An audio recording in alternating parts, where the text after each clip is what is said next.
ಪೊಲೀಸರಿಂದ ರೇಣುಕಾಸ್ವಾಮಿ ಕೊಲೆ ಕೇಸ್ ತನಿಖೆ ಚುರುಕಾಗಿ ನಡೀತಾ ಇದೆ. ದರ್ಶನ್, ಪವಿತ್ರ ಗೌಡ ಸೇರಿ 13 ಆರೋಪಿಗಳ ಮೊಬೈಲ್ ಅನ್ನು ಈಗಾಗಲೇ ಸೀಸ್ ಮಾಡಿದ್ದಾರೆ. ರೇಣುಕಾಸ್ವಾಮಿ ಕೊಲೆಗೆ ಎಷ್ಟು ದಿನಗಳಿಂದ ಪ್ಲಾನ್ ಮಾಡಲಾಗಿತ್ತು, ಆತನನ್ನ ಎಲ್ಲಿಂದ ಎಲ್ಲಿಗೆ ಕರ್ಕೊಂಡು ಬಂದ್ರು, ಯಾವ ಕಾರಣಕ್ಕೋಸ್ಕರ ಕರ್ಕೊಂಡು ಬಂದ್ರು, ಕೇಸ್ನಲ್ಲಿ ಇನ್ನೂ ಬೇರೆ ಆರೋಪಿಗಳೇನಾದ್ರೂ ಇದ್ದಾರಾ ಅಥವಾ ಕೇವಲ ಅಶ್ಲೀಲ ಮೆಸೇಜ್ ಕಳುಹಿಸಿದ್ದೇ ಕೊಲೆಗೆ ಕಾರಣನಾ, ಬೇರೆ ಏನಾದ್ರೂ ಪರ್ಸನಲ್ ಕಾರಣ ಇತ್ತ, ಪರಿಶೀಲನೆ ಸಂದರ್ಭ ಹಲ್ಲೆಯ ದೃಶ್ಯಗಳನ್ನ ಯಾವುದಾದ್ರೂ ಮೊಬೈಲ್ನಲ್ಲಿ ಚಿತ್ರೀಕರಣ ಏನಾದರೂ ಮಾಡಿದ್ದಾರಾ, ಇಷ್ಟೊಂದು ವಿಕೃತಿಯಾಗಿ ಆತನ ಕೊಲೆ ಮಾಡಿರೋದಕ್ಕೆ ಕಾರಣ ಏನು, ಆತನ ಮರ್ಮಾಂಗದ ಮೇಲೆ ಮಾರಣಾಂತಿಕವಾಗಿ ಹಲ್ಲೆ ನಡೆಸಿದ್ದಾರೆ, ಅಲ್ಲಿವರೆಗೆ ಯಾಕೆ ಹೋದ್ರು, ಎಲ್ಲಾ ಮಾಹಿತಿಯನ್ನು ಕೂಡ ಪೊಲೀಸ್ ಇಲಾಖೆ ಕಲೆ ಹಾಕುತ್ತೆ.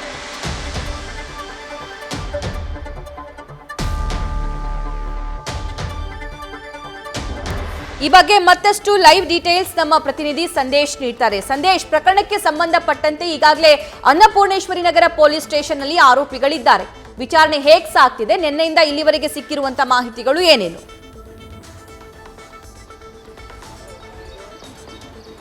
ಸಭಾ ಈಗಾಗಲೇ 13 ಜನ ಆರೋಪಿಗಳನ್ನ ಕೂಡ ವಿಚಾರಣೆ ಮಾಡುವಂತ ಕೆಲಸವನ್ನ ಕಾಮಾಕ್ಷಿಪಾಳ್ಯ ಪೊಲೀಸರು ಕೂಡ ಮಾಡ್ತಾ ಇದ್ದಾರೆ. ಅಂದ್ರೆ ಪ್ರಮುಖವಾಗಿರುವಂತದ್ದು ಈಗಾಗಲೇ ಆರೋಪಿಗಳನ್ನ ಕಸ್ಟಡಿಗೆ ಪಡೆದಿರೋದ್ರಿಂದ 6 ದಿನಗಳ ಕಾಲ ಅವರ ಕಂಪ್ಲೀಟ್ ಎನ್ಕ್ವೈರಿಯನ್ನ ಮಾಡಬೇಕಾಗುತ್ತೆ. ಅದಕ್ಕೆ ಸಂಬಂಧಪಟ್ಟಂತೆ ಈಗಾಗಲೇ ಅಷ್ಟು ಜನರ ಮೊಬೈಲ್ ಅನ್ನ ಕೂಡ ಸೀಸ್ ಮಾಡಲಾಗಿದೆ. ಸೀಸ್ ಮಾಡಿರುವಂತ ಅಷ್ಟು ಮೊಬೈಲ್ ಅನ್ನ FSL ಗೆ ಕಳಿಸುವಂತ ಕೆಲಸವನ್ನ ಮಾಡಿದ್ರೆ, ಮತ್ತೊಂದು ಕಡೆ ಇವತ್ತು ಸ್ವಇಚ್ಛಾ ಹೇಳಿಕೆಯನ್ನ ಅಂದ್ರೆ ಎಲ್ಲರಿಂದಲೂ ಕೂಡ ಹೇಳಿಕೆಯನ್ನ ಪ್ರತ್ಯೇಕವಾಗಿ ಪಡೆದುಕೊಳ್ಳುವಂತ ಕೆಲಸವನ್ನ ಕಾಮಾಕ್ಷಿಪಾಳ್ಯ ಪೊಲೀಸರು ಕೂಡ ಮಾಡ್ತಾರೆ. ಬಿಕಾಸ್ ಇಲ್ಲಿ ಯಾವ ಕಾರಣಕ್ಕಾಗಿ ಇವರು ಕೊಲೆ ಮಾಡಿದ್ರು ಅನ್ನೋದಕ್ಕೆ ಸಂಬಂಧಪಟ್ಟಂತೆ ಮಾಹಿತಿಯನ್ನ ಸಂಗ್ರಹಿಸ್ತಾರೆ. ಜೊತೆಗೆ ಅಷ್ಟು ವಿಕೃತವಾಗಿ ಈ ರೀತಿಯ ಕೊಲೆಯನ್ನ ಯಾಕೆ ಮಾಡಿದ್ರು, ಅಂದ್ರೆ ಈ ಕೊಲೆಯ ಹಿಂದಿನ ಕಾರಣ ಏನು, ಯಾಕೆ ರೇಣುಕಾ ಸ್ವಾಮಿ ಅವರನ್ನ ಇವರು ಟಾರ್ಗೆಟ್ ಮಾಡಿದ್ರು ಅನ್ನೋದು ಇಲ್ಲಿ ಪ್ರಮುಖವಾಗಿರುವಂತಹ ವಿಚಾರ. ಹಾಗಾಗಿ ಈಗ ಸದ್ಯ ಪೊಲೀಸರು FSL ಗೆ ಮೊಬೈಲ್ಗಳನ್ನ ಕಳಿಸುವಂತದ್ದಾಗಿರ್ಬೋದು, ಜೊತೆಗೆ ಯಾವ ಕಾರಣಕ್ಕೆ ಇಲ್ಲಿ ರೀಸನ್ ಅನ್ನ ತಿಳ್ಕೊಂಡ್ರೆ ಆಗ ಎನ್ಕ್ವೈರಿಯನ್ನ ಮಾಡೋದಕ್ಕೆ ಸಾಕಷ್ಟು ಈಸಿ ಆಗ್ತಾ ಹೋಗುತ್ತೆ. ಆ ಕಾರಣಕ್ಕಾಗಿ ಈಗಾಗಲೇ ಪೊಲೀಸರು ಕೂಡ ಅವರಿಂದ ಇಂಚಿಂಚು ಮಾಹಿತಿಯನ್ನ ಅಂದ್ರೆ ಪ್ರತ್ಯೇಕವಾಗಿ ಮೊದಲಿಗೆ ವಿಚಾರಣೆಯನ್ನ ಮಾಡಿ,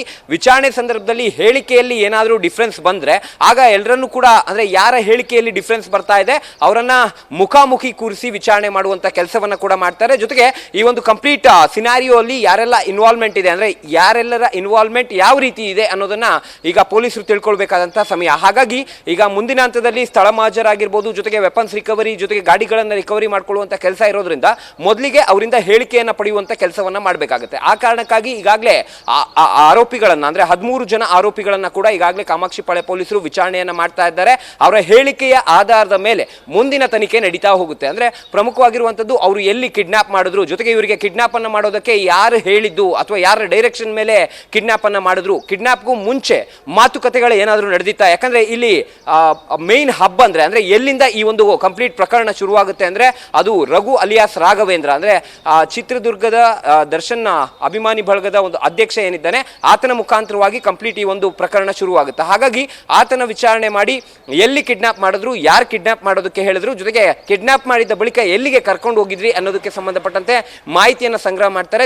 ಜೊತೆಗೆ ಇಲ್ಲಿ ನಟ ದರ್ಶನ್ ಏನಿದ್ದಾನೆ ಈತನ ಒಂದು ಪಾತ್ರಕ್ಕೆ ಸಂಬಂಧಪಟ್ಟಂತೆ, ಜೊತೆಗೆ ಆತ ಈಗಾಗಲೇ ಕಾಲ್ಸ್ಗಳಲ್ಲಿ ಅಂದ್ರೆ ಸಾಕಷ್ಟು ಬಾರಿ ಕಾಲ್ಸ್ ಮಾಡಿದ್ದಾರೆ ಅನ್ನೋ ಮಾಹಿತಿ ಇರೋದ್ರಿಂದ ಆ ಕಾಲ್ಸ್ಗಳಲ್ಲಿ ಏನೆಲ್ಲ ಮಾತನಾಡಿದ್ದಾನೆ, ಜೊತೆಗೆ ಎಷ್ಟು ಏನೆಲ್ಲ ಡೈರೆಕ್ಷನ್ ಅನ್ನ ಕೊಟ್ಟಿದ್ದಾನೆ ಅನ್ನೋದಕ್ಕೆ ಸಂಬಂಧಪಟ್ಟಂತೆ ಮಾಹಿತಿಯನ್ನು ಸಂಗ್ರಹಿಸಿ ಆ ಮಾಹಿತಿಯ ಆಧಾರದ ಮೇಲೆ ಸಾಕ್ಷಿಗಳನ್ನ ಸಂಗ್ರಹಿಸುವಂತ ಕೆಲಸವನ್ನ ಅಂದ್ರೆ ಇಲ್ಲಿ ಪ್ರಮುಖವಾಗಿ ಬೇರೆ ಬೇರೆ ಜಾಗಗಳಲ್ಲಿ ಈಗಾಗಲೇ ಕಿಡ್ನಾಪ್ ಅನ್ನ ಮಾಡಿ ಕರ್ಕೊಂಡು ಹೋಗಿರೋದ್ರಿಂದ ಕಂಪ್ಲೀಟ್ ಆಗಿ ಸಾಂದರ್ಭಿಕ ಸಾಕ್ಷಿಗಳನ್ನ ಕೂಡ ಕಲೆ ಹಾಕುವಂತ ಕೆಲಸವನ್ನ ಇಲ್ಲಿ ಪೊಲೀಸರು ಕೂಡ ಮಾಡಬೇಕಾಗುತ್ತೆ. ಹಾಗಾಗಿ ಆ ಸರ್ಕಮ್ಸ್ಟೆನ್ಷಿಯಲ್ ಎವಿಡೆನ್ಸ್ ಗಳನ್ನ ಕಲೆಕ್ಟ್ ಮಾಡಬೇಕು ಅಂದ್ರೆ ಹೇಳಿಕೆಯನ್ನ ದಾಖಲು ಮಾಡಿಕೊಳ್ಳುವಂತ ಕೆಲಸವನ್ನ ಮಾಡಬೇಕಾಗುತ್ತೆ. ಹಾಗಾಗಿ ಇವತ್ತು ಹೇಳಿಕೆಯನ್ನ ದಾಖಲು ಮಾಡಿಕೊಂಡು ಅದಾದ ನಂತರ ಮುಂದಿನ ಪ್ರಕ್ರಿಯೆಯನ್ನ ಕಾಮಾಕ್ಷಿಪಾಳ್ಯ ಪೊಲೀಸರು ಆರಂಭಿಸಿದ್ದಾರೆ. ನ್ಯೂಸ್ ಫಸ್ಟ್ ನಿರ್ಭೀತಿಯಿಂದ ನಿಮ್ಮ ಪರವಾಗಿ.